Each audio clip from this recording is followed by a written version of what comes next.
On this episode of Curtain Call, we take an unexpected trip to Chester, Nova Scotia to learn about the recent fire that nearly destroyed the Chester Playhouse and the incredible return for the heart of Chester's art scene.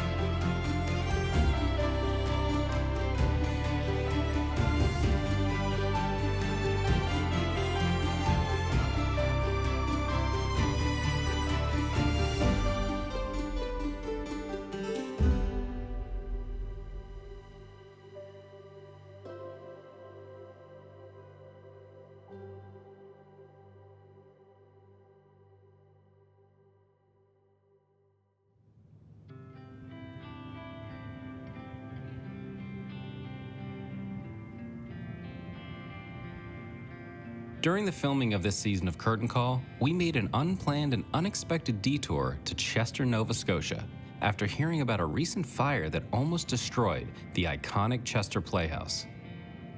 Recently reopening to the community's delight, we were welcomed in for a short visit to the theater and sat down with Andrew Chandler to hear the story behind this important art space. I'm the executive director of the Chester Playhouse. So the building has stood here and been operating since 1939. It was originally a movie house, which ran for a number of years. Around the 60s, it became a puppet theater and was changed hands a couple of times in there. In 1985, it was taken over by the Chester Theatre Council Society, who birthed the Chester Playhouse in its current incarnation. And we've been operating as a producer and presenter of live art ever since. Originally, the plan was to make a few needed adjustments to the theater space before tragedy struck the venue. So the restoration project had several sort of specific targeted areas that we were working to solve. Mainly structural. There was a rock wall at the back that was starting to cave in. There were some opportunities in terms of adding accessibility. Seats needed to be replaced. A couple of sort of targeted areas that we were working on and trying to seize some opportunities where we could there. In the last few weeks, we were getting ready to open. We were about 6 weeks from opening our doors when a fire broke out here in the building and damaged extensively, I'd say about 80% of the structure. The remaining 20% was soaked in about 10,000 gallons of salt water, which they used to put out the fire. So it was pretty devastating for the building, and in the immediate aftermath required a pretty extensive cleanup, stripping everything back down to the skeleton to rebuild. So the restoration project, as I said, had very specific goals, and you know, folks were happy with that. Because of the extent of the damage and the extent of the rebuild required, it opened up a lot more possibilities for us to tackle some other problems. You know, it made it easier in some ways to work around, you know, that we weren't having to work around existing, you know, bulkheads and infrastructure. It meant all new wiring. It meant better insulating, heating, cooling, choosing all green technology. We upgraded our lighting package. A lot more was possible because we were starting from scratch. COVID was definitely a huge impact. Like everyone else, we shut down in March of 2020 and did one or two events outside during that time. But with the COVID shutdown, they seized the opportunity to begin the restoration work. We were closed anyway, so let's do the work now that would necessitate a close. So as we were getting ready to reopen with the restoration project, that was going to be our grand reopening after the pandemic had struck. So the COVID was the first crisis, the fire was the second, which set us back a ways. Our story for the past couple of years has been seizing the opportunity in the crisis. Recently, the Chester Playhouse had its grand reopening to the delight of the community. A community who sees the venue as a very important part of the Chester area. Yeah, it was a huge, wonderful day. The Playhouse means so much to the community. Folks have grown up attending shows at the Playhouse, attending our youth theater programs. Folks had a lot of history in this space, so the loss of the building in 2021 was really devastating for a lot of folks. It was really hard. We are, in a lot of ways, the heart of the village. So folks have been waiting with bated breath for us to reopen, watching eagerly as we've gone through the process of demolition, cleaning, and then rebuilding, getting ready to reopen. Our Welcome Home concert, the first event in the new Playhouse, sold out in about 2 hours. And I think that speaks volumes to how much folks were looking forward to get back inside here. It was a fantastic evening. Folks were raving about how accessible, how green, how comfortable the theater was, how the improvements that we'd been able to make to the acoustics, to the comfort, to the space. Both audiences and artists were raving, and it was a really wonderful night to be able to get back inside here. It is the heart of the community. We bring people together, we create community. Folks see their friends, their families. There are a number of seasonal residents in Chester who come with their families, so there are generations who have been coming here with a long history of attending shows at the Playhouse. We bring folks together, and that's, that means a lot to folks. I believe that live arts are important. Hearing stories, perspectives, thoughts, ideas from artists can lift us up, can transform us, can open our worlds, can save lives. It did for me, anyways, and I believe in the power of that. We bring people together to share a common experience. There's a scientific study that found when people are watching a show together, they end up breathing together. So we literally bring people in sync with each other. And I think that's a really good thing for the world, for building community, and for this community specifically. I want people to feel like they've been seen, been welcomed, been greeted warmly as a friend, and invited into something incredible. We really strive to present high-quality, world-class performers, whether they're from around the corner or from around the world, and platform these artists to lift people up, to transform, to give people something that they haven't seen before. And I hope people walk away awed and wowed and uplifted.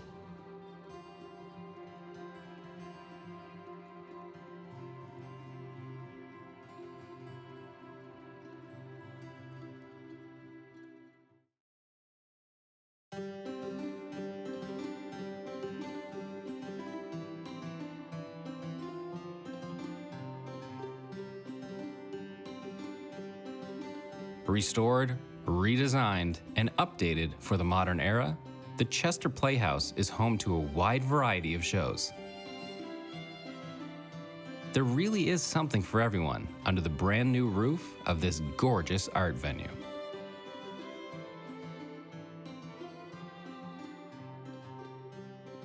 Historically, and especially moving forward, we're continuing to give a wide variety of performances. Theater, concerts, stand-up comedy, variety performances, speakers. We'll be screening movies beginning this fall and did prior to the fire. Meetings, community theater groups, community meetings, any kind of performance we are excited to present here on our stage. We've launched our fall Welcome Home season, which is, knock wood, selling very well. In September, we have the comedian James Mullinger coming. There are about 2 seats left for that. Sean McCann's show at the end of September has sold out. Come October, we have a fantastic play called Scotia from a West Coast Salish theater company. There's a sort of variety show called Piano Heist coming in November. We have a 3-generation circus, mother, daughter, and grandmother. Circus performers performing as well. We'll have a community variety show come November. And of course, movies all through that, some speakers, some authors. It's a really exciting time for the Playhouse. Before I got the job as executive director, I came down regularly, mostly in the summertime for shows. Michael Casehammer is a fantastic jazz piano player from the West Coast, and he has a an unofficial second home here, in that any chance he's out east, we have him.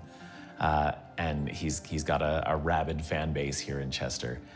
So I've been to see him 3 or 4 times, I think, in this building, because of the quality of the acoustics and because of the quality of the performance.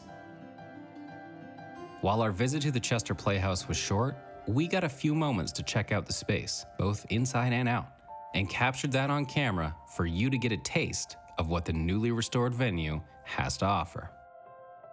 Starting, of course, with the entrance, which houses the box office to your immediate left. After purchasing your ticket, head up to the bar area to grab a drink and snacks prior to the show.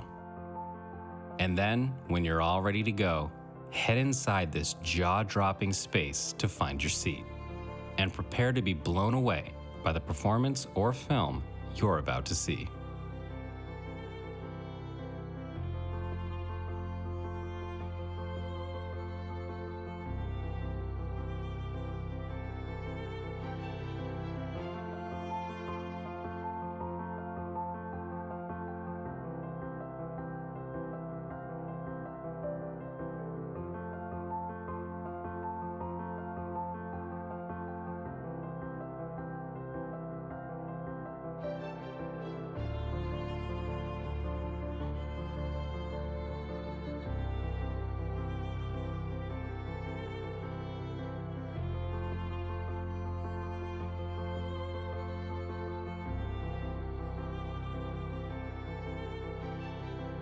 There's even more upstairs, including the tech booth hidden just above the seats.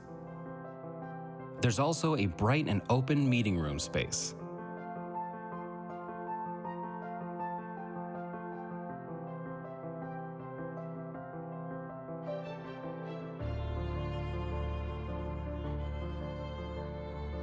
As well as balcony seating for those looking for a higher view of the show.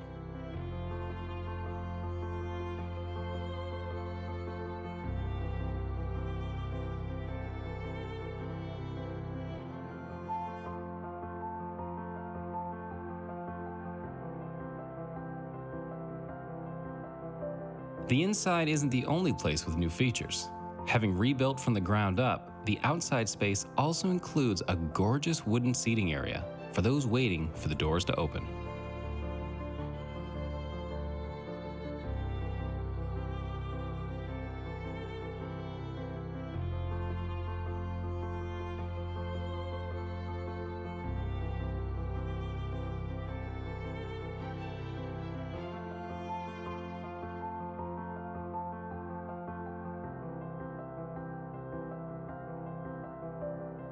While here, make sure to check out the plaque featuring a tribute to Chester, Nova Scotia from a known explorer and author.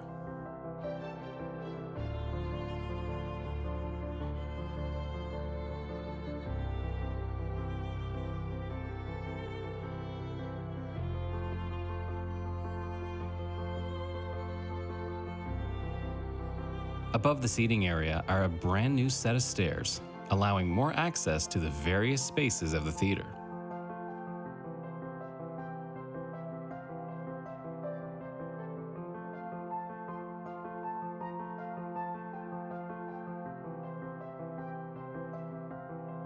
Directly next to the entrance is also a bench dedicated to the memory of Tanya Marie Rayfuse, a Chester Theatre Council board member.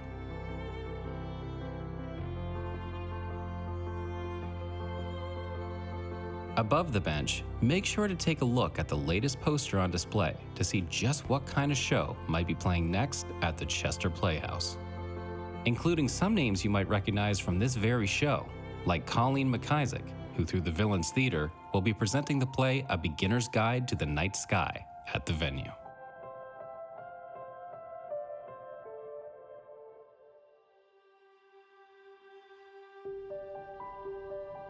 Despite the recent fire, and of course a worldwide pandemic, the spirits of the team behind the Chester Playhouse remained high and optimistic for its future.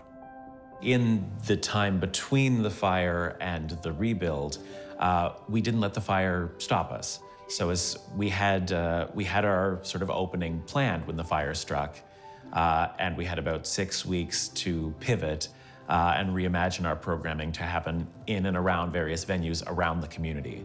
So we started presenting shows at the nearby Legion, the nearby churches, outside a number of venues around here, and over the past 2 years, we've done that. Ultimately, we ended up presenting, I think the facts are 72 shows, supporting 230 artists, and welcoming 5,500 and some people to our offerings in that time. I think the fact that people followed us on that journey, came out to venues that we're not used to using, that were not as equipped as the theater might be, speaks to how important the arts here in Chester and in Nova Scotia as a whole. Of course, the fire was a devastating tragedy, as they always are. You can only move forward. So we took a breath, we recovered from what was there and say, okay, this is now our new reality. The arts are important. I believe in the importance of showcasing art in our community. So we're gonna move forward and continue in our new reality.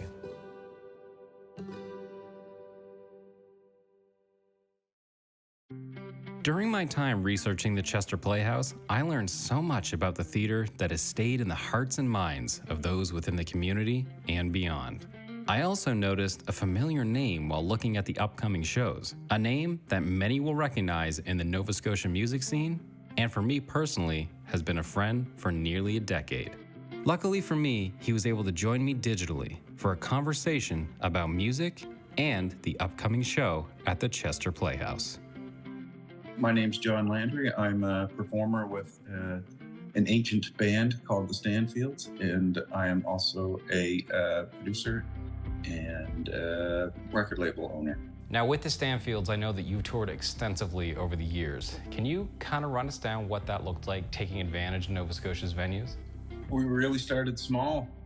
We played every bar and Legion and coffee house and any place that would have us. And our trajectory through the Nova Scotia music scene has brought us to some of the greatest and best soft seat theaters right across the province and the region. It was a long path, a long enjoyable path, so to speak. We're still doing it to this day. I've been so lucky to be able to see you guys live in a variety of different venues, but for you personally, what is so beneficial about having a more intimate setting like a soft seater venue? Well, I think you answered it. It's definitely about the intimacy, especially for us, where we came out pretty strong in our career as a more rock and roll based band. So it was more about the collective energy and the primal instinct, if you will, of movement and engagement and pounding the crap out of each other, basically. But our music does have a pretty strong storytelling element to it that often isn't really obvious, at first blush. So when we started playing theaters, we developed our larger character, I'll say, through the experience of playing these shows and realizing that the audience was looking for something quite a bit different, and that allowed us to put on different hats. Where once upon a time, I wasn't really keen on too much dead air between songs, and over-explaining things. But it was really an opportunity to, engage with the audience and see the whites of their eyes while you're explaining the backstory of a song or just some goofy story that the boys and I may have experienced on the road. From your perspective, what has the response been from the communities that you've performed at in Nova Scotia? We've been pretty fortunate enough to experience the diversity and breadth of each community in our province, right from Yarmouth to Sydney and all points in between. I think what's more of a standout for me personally is the commonalities, more so than the diversity. That said, there's a real deep well of appetite, we'll call it, for knowing a musician, not just as a musician, but as an artist. These kind of rooms provide the opportunity for musicians to not just be entertainers, but to be artists. It's a very invaluable thing when I consider my own creative output in my career, and it's brought a whole different element to consider when when I'm writing a song and what I want to reveal about my opinions or my thoughts within that song or my experiences within that song. I know when we first met, you were doing more of the rock shows, but then you released an acoustic album, and I saw more and more acoustic shows pop up. What was that transition like? Was it kind of easy? Was it hard to go from rock into a more quiet acoustic setting? It actually wasn't that difficult, especially in the early days. We were always writing our material on acoustic instruments because we all lived in, apartments and things like that. We weren't rich billionaire rock stars like we are now, so to speak. So really, like it was kind of going back to the roots of where the songs came from, and then often it was just an interpretation on that. I think that was the music side, but really, like I think the growth was in how to perform in a theater versus where we were coming from as a band. So that was a steep learning curve. Luckily, we had so many audiences who were along the ride with us oftentimes, because these theaters often we were bringing in a whole crowd that they hadn't really seen before. So I think for everybody, it was a win-win-win. Obviously, for every artist, there's that moment of inspiration that kind of gets you thinking about art and maybe even pushing you down that road to pursue it as a career. For you, was there anybody specific in Nova Scotia that kind of sparked that flame? One comes off the top of my head. It was my uncle Steve Wright. I grew up being like, kind of like an alt rock kid, play everything as loud as you can. And, but I was also a history buff too. And one time, my cousin Jason, who co-founded the band with me, this was long before the band. I was like 18, 19 years old. We volunteered to work the stage at Stanfest, some of the side stages. I'm gonna say it's probably 99, 2000. And Jason's dad, it was my uncle Steve Wright, he was performing. He played this song called Skipper Jim. And I remember to this day, and I thought, wow, like it was a story of, a captain's lady becoming a widow, living in the captain's house on the hill and cursing her fallen husband's name because he didn't come home from sea. It really struck me, and that was a real window into the world of storytelling, songwriting, and I carried that moment right from that day. You guys have an upcoming acoustic show happening at the Chester Playhouse in May of 2024. Is this the first time the Stanfields have taken that stage? We played the venue before the tragic fire happened, so we haven't played the new Chester Playhouse. So we're very much looking forward to that and becoming, adding our thread to a tapestry of a new tradition. So we're very much looking forward to it. For those attending the show at the Chester Playhouse, what is your kind of hope and goal for the audience to take away from that experience? I like to think that we put a lot of thought into our writing and our arrangements and our meaning behind our music and, the big why around what we're doing. And I would like to think that the audience gets a chance to lean into that and it gets a chance to see that. And really, I hope they come away with, understanding our music on that level, on a deeper level. But I also hope they come away with a few laughs because we certainly like to kid around a lot. I mean, a lot. So, we can digress pretty easily. So joy, I hope they come away with some joy and some laughs and everything else too. So.